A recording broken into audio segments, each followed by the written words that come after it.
ഇന്ന് ഉച്ചക്കത്തേക്ക് ചോറുണ്ടാക്കാൻ ഭയങ്കര താല്പര്യമായിരുന്നു. കാരണം എന്ന് വെച്ച് കഴിഞ്ഞാൽ ഇന്ന് രാവിലെ ഇവിടെ ഇഡ്ഡലി സാമ്പാറുമാണ്.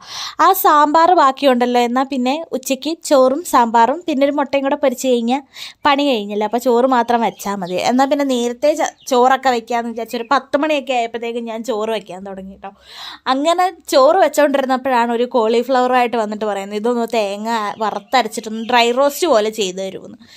ആദ്യം ഞാൻ മടിച്ചെങ്കിലും പിന്നെ ഞാൻ ഒന്നും കൂടി ആലോചിച്ചു. അങ്ങനെ ഉണ്ടായിക്കഴിഞ്ഞാൽ എനിക്കും കൂടെ കഴിക്കാമല്ലോ. പിന്നെ ഞാൻ അതിന് എന്നാൽ പിന്നെ ഓക്കെ, മൊത്തം പ്ലാനെല്ലാം മൊത്തത്തിലങ്ങ് മാറ്റി സാമ്പാറിനൊക്കെ എടുത്ത് ഫ്രിഡ്ജ് വെച്ചു.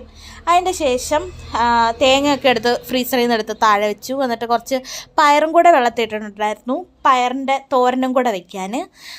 എന്നിട്ട് ഞാൻ പച്ചക്കറികളൊക്കെ കിഴങ്ങും ഉള്ളിയും കോളിഫ്ലവറും അതൊക്കെ അരിയാനല്ല, അതെല്ലാം തോലൊക്കെ പൊളിച്ചെല്ലാം കഴുകിയൊക്കെ എടുക്കുന്നുണ്ട്. അതിൻ്റെ ഇടയ്ക്ക് തന്നെ ഞാൻ ചോറും നോക്കുന്നുണ്ട്. ചോറ് ഗ്യാസിൽ തിളച്ച് തൂകി വീണ് കഴിഞ്ഞാൽ പിന്നെ അവിടവും വൃത്തിയാക്കാൻ നിൽക്കണമല്ലോ. അതുകൊണ്ട് ഇടയ്ക്ക് മൂടി മാറ്റുക, ഇളക്കി കൊടുക്കുക, അങ്ങനെ ഇടയ്ക്കിടയ്ക്ക് അതും നോക്കുന്നുണ്ട്.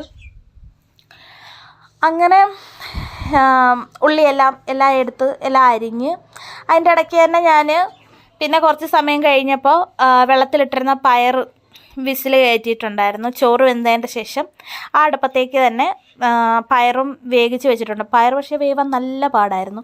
1 മണിക്കൂർ എന്തോ ഞാൻ കുതിർത്തിയ പയറാണ്. എന്നിട്ട് കൂടി ഒരു 8 or 9 വിസിൽ അടിച്ചതിൻ്റെ ശേഷം കണ്ടാണ് പയർ വെന്തത്. കാരണം ഓരോ 2 വിസിലടിക്കും, ഞാൻ എടുത്ത് നോക്കും വെന്തിട്ടില്ല, വീണ്ടും എടുത്ത് നോക്കും വെന്തിട്ടില്ല, അങ്ങനെ വീണ്ടും അടിച്ചുകൊണ്ടിരിക്കുമായിരുന്നു. അങ്ങനെ അതെല്ലാം കഴിഞ്ഞതിന് ശേഷം പയറും വേവിച്ച് വെച്ചതിൻ്റെ ശേഷമാണ് ഞാൻ ഈ പച്ചക്കറികളൊക്കെ അരിഞ്ഞെടുത്തത്. അങ്ങനെ പച്ചക്കറികളൊക്കെ എല്ലാം അരിഞ്ഞെടുത്തു. അതിൻ്റെ ഇടയ്ക്ക് തന്നെ പിന്നെ വറുത്ത് അരയ്ക്കാനുള്ള തേങ്ങയും ഒക്കെ മസാലയെല്ലാം മൂപ്പിച്ചെല്ലാം വെച്ചിട്ടുണ്ടായിരുന്നു.